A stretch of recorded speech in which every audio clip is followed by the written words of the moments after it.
Troop 345, this is the continuation of the last video, number 5. I went on a little bit long, so got cut short.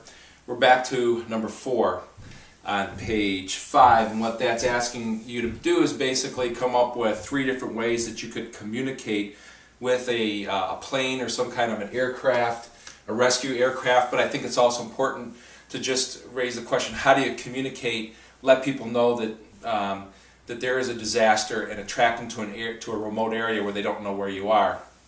The first most important thing is, if you're going to go into a remote area, make sure that people know where you are. By leaving a note in your car, letting people know where you went, and leaving some message in a couple different places. If you do find yourself in a disaster area or an emergency where you're in a remote area and you need to signal for help, it'd be great if you had thought ahead and been prepared and had flares. If not, then you can signal for aircraft. And one of the things to keep in mind is the number 3. 3 of anything can signal distress. For example, you've all heard of SOS. SOS is 3 dots, 3 dashes, 3 dots. So it's 3 of 3.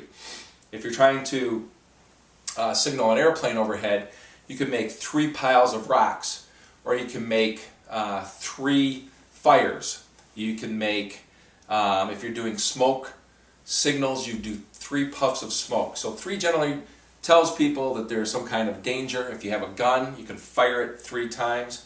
If you can signal SOS, 3 dots, 3 dashes, 3 dots, then that is one way of signaling an airplane. Another way to do it, of course, is a fire, some kind of light signal. And one of the ways that they want you to learn, which is really an excellent way of not only signaling an airplane, but also distance, people in a distance, maybe on a boat or on shore, is using a reflective lens or a mirror. And the way you would do that is, let's say you have the sun up here, and whoever you're trying to signal is over there, and you have a mirror. You would take the mirror and you would angle it so that the sunlight would come down, reflect off the mirror, and it would reflect in the direction of who you're trying to signal.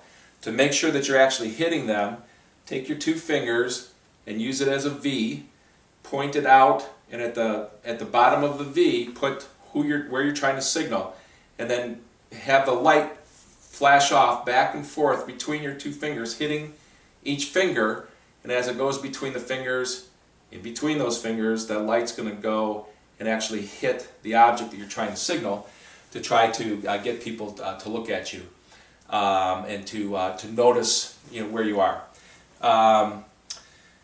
The other way to do it is to create, perhaps if you have sand, you can draw large arrows, or you can create like logs in the form of an arrow to point in the direction where you want the rescue people to go.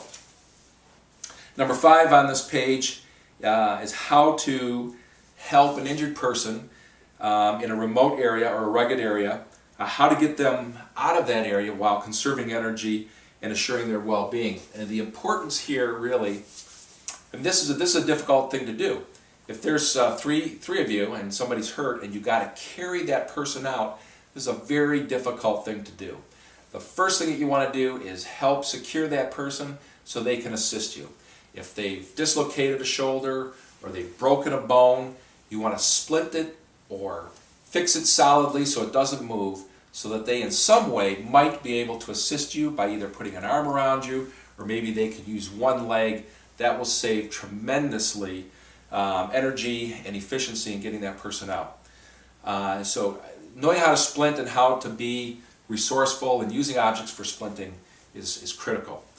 If you can't splint them and you have to carry them out, there's a few things that you can do. If you are by yourself, you have to either build a shelter for that person and go for help, or you're going to have to build a drag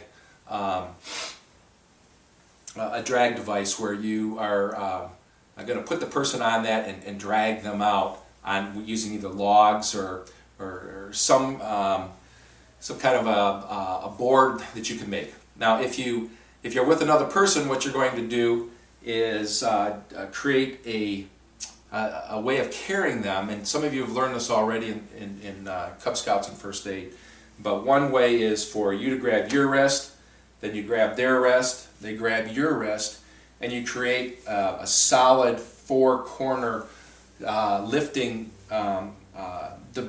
basically a device where they can sit on that and they can put their arms around each of you, and you can carry them this way.